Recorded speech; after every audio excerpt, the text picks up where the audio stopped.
Assalamualaikum warahmatullahi wabarakatuh. Selamat pagi teman-teman. Saya perwakilan dari kelompok 2 akan mempresentasikan hasil diskusi kami, yaitu tentang pengaplikasian ilmu dakwah di masyarakat yang beranggotaan Muhammad Wildani Hikmawan, Wildan Masruri, dan saya sendiri Winarsih. Langsung saja saya akan pertama memulai yaitu pengertian ilmu dakwah. Ada dua istilah pengertian ilmu dakwah, yaitu secara epistemologi dan secara terminologi. Secara epistemologi, ilmu dakwah ini mempunyai makna, yaitu memanggil, mengundang, minta tolong, memohon, menanamkan, mendorong, dan juga mendoakan.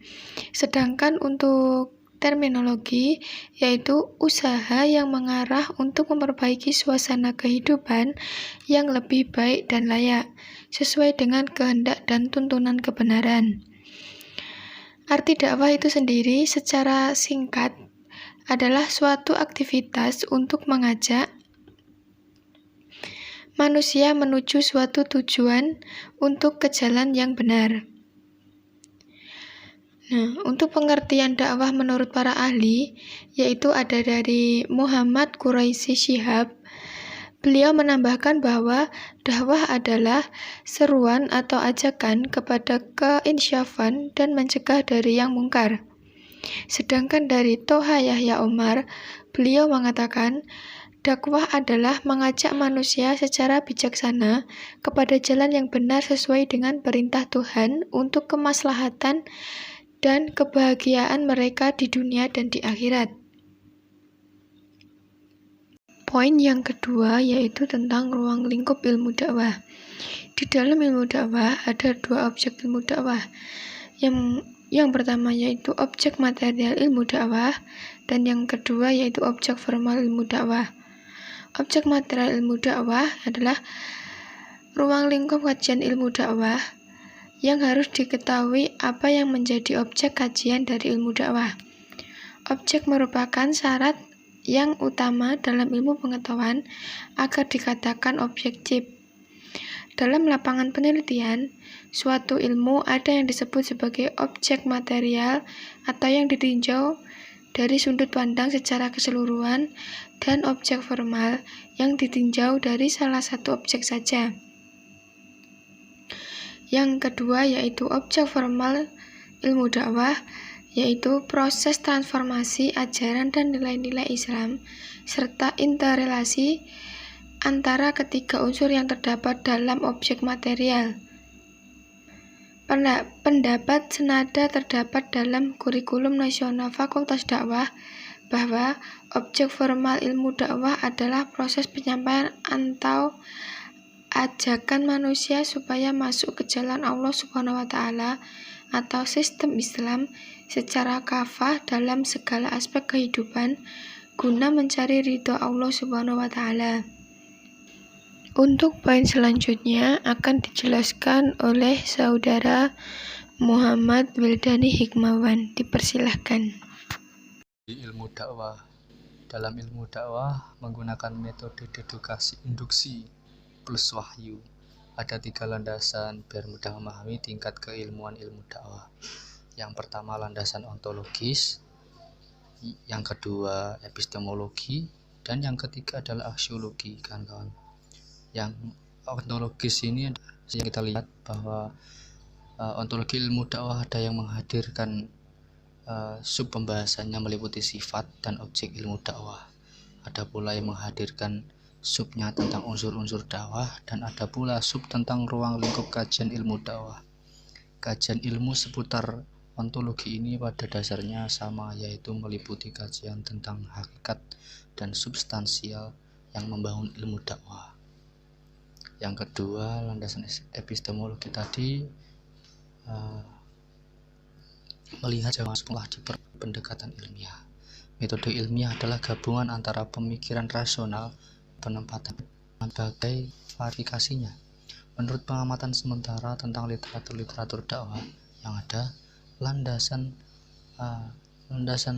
epistemologi ini masih mengandalkan kepada sumber yang transgender dari Al-Quran dan hadis. Kurang berusaha menggali dari kerangka teoritisnya, maksudnya sumber yang berkaitan dengan Al-Quran dan hadis. Terus yang ketiga adalah landasan aksiologis bagi terhadap ilmu yang mempertanyakan tujuannya ilmu, maksud ilmu, manfaat ilmu, dan lain sebagainya. Apakah suatu ilmu itu hanya merupakan penjelasan objektif terhadap realitas atau teori ilmu pengetahuan untuk mengatasi berbagai masalah yang relevan dengan realitas bidang kajian ilmu tertentu. Guna ilmu dakwah adalah untuk membantu Islam dalam memecahkan problematika dakwah dengan memberikan landasan teoritis dan tuntunan praktis sehingga dalam menjalankan tugasnya lebih efektif. Terus yang bab selanjutnya adalah tentang metode ilmu dakwah. Dari pengertian metode dakwah sendiri, dalam bahasa Yunani kata metode berasal dari kata metodosar, artinya jalan. Metode disebut sebagai manhaj dalam kamus Indonesia. Kata metode berarti cara yang teratur dan sistematis untuk pelaksanaan sesuatu dan sebagainya. Jika digabungkan dengan kata dakwah, maka metode dakwah yaitu cara-cara atau langkah-langkah sistematis dalam menyampaikan atau menyeru umat ke jalan Tuhan Allah SWT sehingga dapat mencapai tujuan yang diinginkan. Metode dakwah yang disusun oleh pakar keilmuan. Metode dakwah al-hikmah bi al-hikmah. Dakwah bi al-hikmah merupakan suatu metode pendekatan komunikasi dakwah yang dilakukan atas dasar dakwah dapat dilakukan tanpa adanya paksaan. Kata hikmah bermakna arif bijaksana. Terus yang B, metode dakwah al-mau'izatil hasanah. Secara bahasa, mau'izah hasanah terdiri dari dua kata bahasa Arab, mau'izah dan hasanah. Mau'izah berarti nasihat, bimbingan, pendidikan, dan peringatan. Sedang hasanah berarti baik, kebaikan. Maka secara terminologi, mau'izah hasanah adalah nasihat atau peringatan yang membawa kebaikan. Menurut Imam Abdul bin Ahmad An-Nasai, mau'izah hasanah adalah perkataan-perkataan yang tidak tersembunyi bagi mereka, memberikan nasihat dan menghendaki maksud kepada mereka atau dengan Al-Quran. Yang C adalah dakwah al-mujadalah bi'allati hiya ahsan. Secara etimologi atau kebahasaan, mudah yang artinya meminta atau melilit. Dapat juga berarti berdebat. Perdebatan kata jadal bermakna menarik alih, menguatkan satu orang atau orang yang berdebat untuk meyakinkan lawannya dan menguatkan pendapatnya melalui argumentasi yang disampaikan. Al-mujadalah pula diartikan sebagai al-hiwari, yang berarti tukar pendapat yang dapat dilakukan kedua pihak secara sinergi adanya yang bisa mengharuskan permusuhan terpicu antara kedua belah pihak. Nah, mungkin selanjutnya bisa diteruskan oleh Wildan Masruri. Terima kasih. Dakwah dan aplikasinya di masyarakat. Berbicara tentang ilmu sosiologi dengan ilmu dakwah terhadap penerapan di masyarakat, baik masyarakat tradisional maupun masyarakat perkotaan yang dilaksanakan para ustadz, kiai, mubalik, juama, pemimpin dan lain sebagainya, atau mukmin dan mukminat penuh dinamika sosial. Walaupun demikian, dalam mengembangkan panji-panji kebenaran di muka bumi Allah, pantang menyerah karena merupakan kewajiban setiap umat manusia yang mengaku dirinya patuh dan tunduk pada perintah Allah. Ilmu-ilmu sosial dinamakan demikian.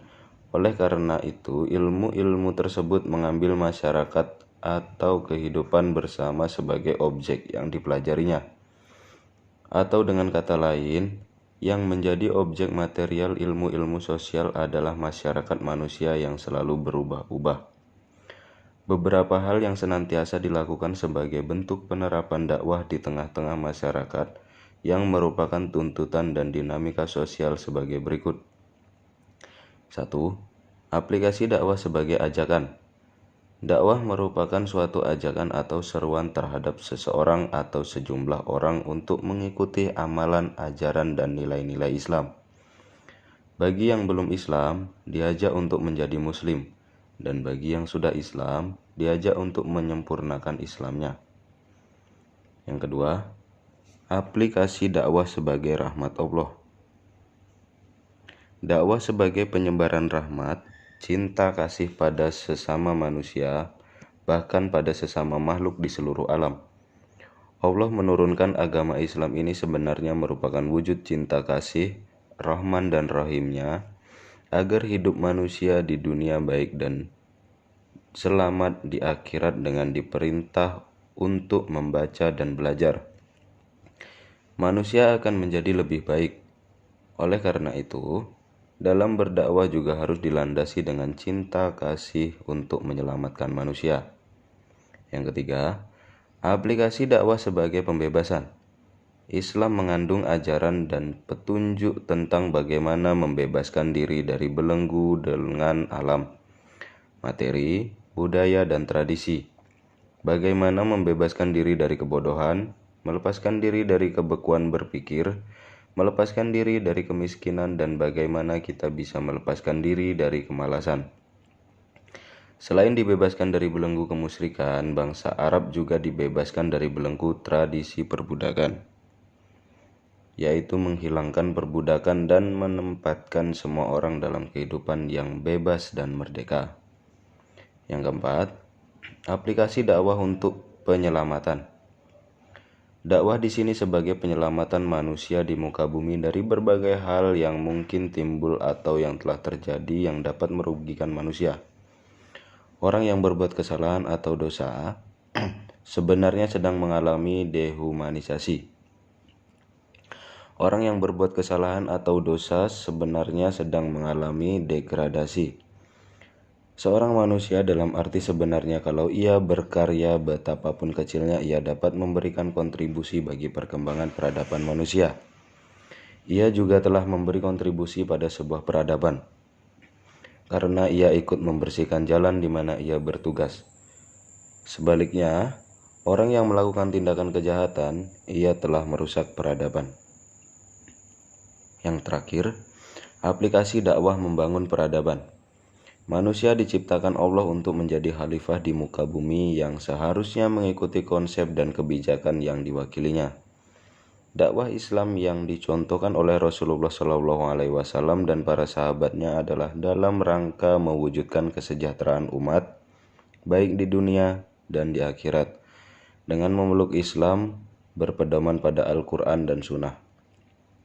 Penerapan dakwah di tengah-tengah masyarakat sangat penting karena dakwah berfungsi yaitu dengan dakwah umat Islam dapat menjadi saudara. Dakwah Islam mutlak diperlukan agar Islam menjadi penyejuk bagi kehidupan manusia melalui dakwah.